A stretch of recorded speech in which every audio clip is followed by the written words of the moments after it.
Connect and install an HP printer using a USB connection and a full-feature driver in Windows, and then open the file to extract the software.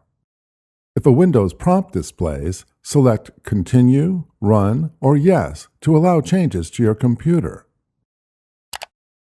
With your printer powered on, select Continue.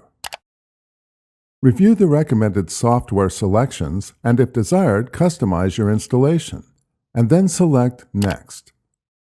Before heading ahead into the video, in case you are facing any issue with your HP printer device, get in touch with our HP printer expert. Review the license agreements and settings. To adjust additional settings for the printer installation, select the corresponding blue header. Select the checkbox to agree to the terms, and then select Next. The printer driver and selected software install. If prompted, select Manual Setup and then select Next. On the Connection Type screen, select USB and then select Next.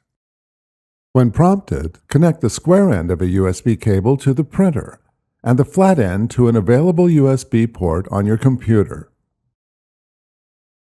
The connection is detected and the driver setup completes. The remaining screens might differ depending on your printer. Read and respond to the prompts to complete the printer installation. Thanks for watching, and don't forget to smash that like button and hit the subscribe button so that you don't miss any of our videos, and in the case face any problem, get in touch with the experts.